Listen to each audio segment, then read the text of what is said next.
Ako po'y nagpapaabot ng mataas na pagpupuri, pasasalamat, pagdadakila ay sa ating pinakamamahal na Panginoong Sus po lamang at dobleng paggalang sa ating beloved Pastor Wildy Almeda, the end-time prophet of the loving God, at sa mga ginto ang alaala at aral ng ating beloved Assistant Pastor Lina C. Almeda. Magandang hapon na po sa inyo mga beloved brethren, at sa mga ating mga live webcast, magandang hapon na po sa inyo, sa ating mga beloved children, magandang hapon na rin po sa inyo mga minamahal. Dati po akong bakla mga minamahal, third seat kung tawagin sa sanlibutan mga minamahal. At dati din po ako nang bubugaw ng mga babae mga minamahal. Ako po ang sumisira sa kanilang buhay mga minamahal. At nakikiapit po ako sa kapwa ko lalaki mga minamahal. At ako po isang drug addict mga minamahal. One time mga minamahal nang ako po ilulong sa pagdodroga mga minamahal. Nag-post po ako sa social media mga minamahal. Ang sabi ko po mga minamahal, gusto ko pong magbagong buhay mga minamahal.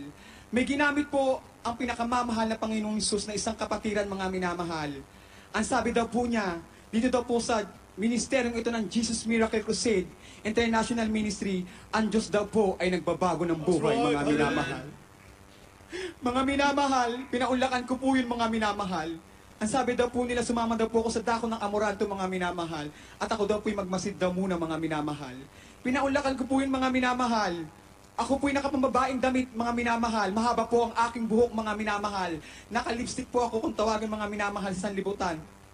Ako po'y nagpabautismo sa tubig sa pangalan ng pinakamamahal na Panginoong Hesus. Ngunit may layunin po ang pinakamamahal na Panginoong Hesus sa bawat isa, sa atin at sa akin mga minamahal. Kinalulungkot ko mga minamahal dahil wala pa po sa isipan ko ang maglingkod sa ating pinakamamahal na Panginoong Hesus. Ako po'y nag-backslide mga minamahal.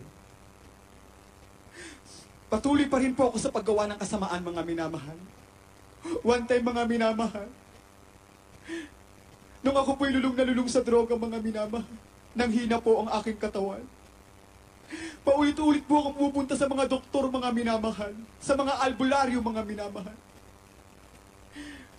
Ang sabi ng doktor sa akin mga minamahal, marami pong findings ng doktor sa akin mga minamahal. Ang una po sabi ng doktor sa akin, may sakit daw po ako sa puso. Binaliwala ko yun mga minamahal. Pangalawa, pinakahuli mga minamahal, ang sabi daw po nila, yan daw po ay withdrawal dahil po sa droga mga minamahal. Maraming doktor akong pinuntahan, ngunit walang kagalingan mga minamahal. Naubos lang ang aking salapi mga minamahal. Ang sabi ng aking ina, padoktor ka ng padoktor, wala ka namang karamdaman. Mga minamahal, pinakahuli po ang findings ng doktor mga minamahal. STD daw po ang aking sakit. Sexual transmission disease mga minamahal. Ako po'y nangamba sa aking puso mga minamahal. Baka ito po'y pamunta ng HIV mga minamahal. Ngunit dakila po ang ating pinakamamahal na Panginoong Hesus. Nagpatest po ako mga minamahal. Ito po ay negative mga minamahal. One time mga minamahal, hindi ko po alam na 43rd church anniversary natin sa dako ng Luneta mga minamahal. Naglalakad po ako doon mga minamahal. Kasama ko po ang aking kapatid. May mga Pioneers Choir na nagbibigay ng leaflets mga minamahal. Hindi po yun tinanggap ng aking kapatid mga minamahal. Ngunit ito po yung napaisip ko sa aking isipan mga minamahal. Pinaisip po ng ating dakilang Diyos na muli akong ibalik sa ministeryong ito. Mga minamahal, tinanggap ko po ang leaflets na yun. At napaisip ako mga minamahal na Jesus Miracle Crusade, dito ako nabautismuhan. Mga minamahal, bumalik po ako sa ministeryong ito. Nakikita niyo po sa inyong harapan, maiksi na po ang buhok. Nakasuot na pong kabanalan.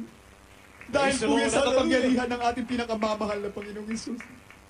Dahil kung sa sarili ko lamang mga minamahal ay hindi ko kayang magbagong buhay mga minamahal. Mapalad ako minamahal.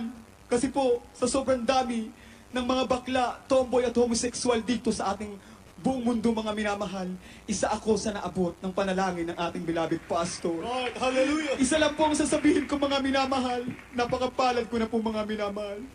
Hindi man po karapat dapat ginagamit niya na po kung mga awis sa kanyang banal na ubusan mga minamahal. Dahil po yan sa ating dakilang Diyos na buhay mga minamahal. Mga minamahal, dati po, humaharap po ako sa maraming tao mga minamahal upang mag-aliw, magpasaya mga minamahal. Ngayon po, andito po ako sa inyong harapan. Nagpapatotoo na binago ng Diyos ang aking buhay sa ministeryong ito, Glory mga to God. minamahal. Hallelujah. Dati mga minamahal, ang laging hawak ko mga minamahal. Lipstick, foundation, mga minamahal. Ngayon mga minamahal, hindi ko po kinaliligtaan mga minamahal. Laging hawak ko ay ang banal na kasulatan ng pinakamamahal na Amen. Panginoong Glory to Isus. Jesus.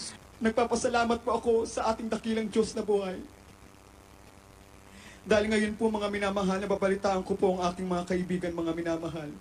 Isa-isa na po silang namamatay, mga minamahal. Lord, andito po ako sa inyong harapan, mga minamahal. Buhay na buhay, mga minamahal. Hallelujah, hallelujah, praise the Lord. Thank you, dearest Jesus. Kahit hanggang dito na lamang po, ang pasasalamat at pagdadakila at pagsamba ay tanging sa ating pinakamamahal na Panginoon Jesus po lamang. Hallelujah, hallelujah, praise the Lord. Hallelujah, praise the Lord. God bless you, beloved brother Ramon Labrador sa pinagpa